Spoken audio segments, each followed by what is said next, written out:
The second edition of Talkin' Tar Heels starts right now. Hello and welcome everybody into another episode of Talkin' Tar Heels. We've got a fun episode ahead of us today. We are discussing the ceiling and the floor for 2024 North Carolina football.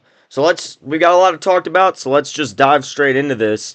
So before we get into the ceiling and the floor of this team, we've got to mention a couple of things. First off, the quarterback battle. It's likely going to extend into the fall between Connor Harrell and Max Johnson. Jacoby Criswell has also transferred in. He is a veteran presence that could potentially get into this battle, although it is unlikely.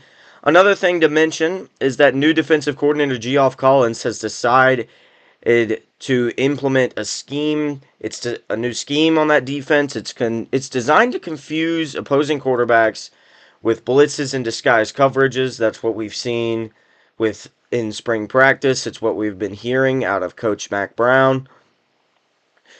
And so the defense is going to look different.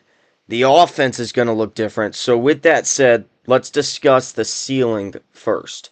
I believe that this team has the ceiling of 10-2 and an ACC championship game. And here are the reasons for that. In this scenario, Carolina has an easy schedule and improved defense. Carolina will win all the games that they should win, only dropping road matchups against Minnesota and Florida State. And I feel like the QB battle will be settled on Connor Harrell early in the fall in this scenario, which would allow him to take all of the first team reps throughout the fall. Harrell leads an offense led by Amarian Hampton in the ground game to the ACC title game. That is the ceiling, and that is a scenario that I'm sure a lot of Tar Heel fans are very hopeful for. But the floor, on the other hand, is 3-9, which is obviously not a successful season, not what Tar Heel fans want, and here's the scenario in which that happens. The quarterback situation never gets resolved, causing a situation much like 2018, with no quarterback continuity, and a very similar result to 2018, which was a 2-9, 3-9 record. And the other side of this is the defensive scheme never fully takes hold in the players, and Carolina fails to establish themselves on that side of the ball. This is what I believe would lead to something as bad as a 3-9 record. Now the middle ground is right around 6-6, 7-7. Carolina loses some games at home, but they win the games that they really should win. In that Carolina has 3 very winnable non-conference games at home. They've got Charlotte, North Carolina Central, and James Madison. So that's potentially 3 wins right there. So you win 3 more conference games, you've already got 6-7 wins, and that is the middle ground. We aren't expecting a whole bunch out of Carolina this season, but they have the type of schedule that should provide the opportunity for them to make a bowl game.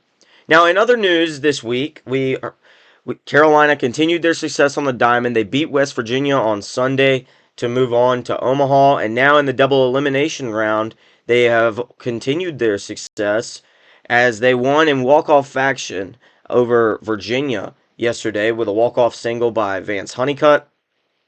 Other news include Illinois transfer Coleman Hawkins has decided to play for Kansas State. He will not play for Carolina in 2024.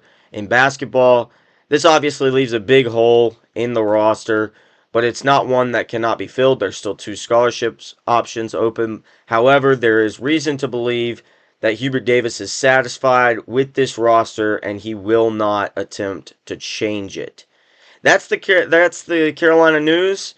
We discussed the ceiling and the floor for Carolina football team, and also mentioned Carolina continuing baseball success.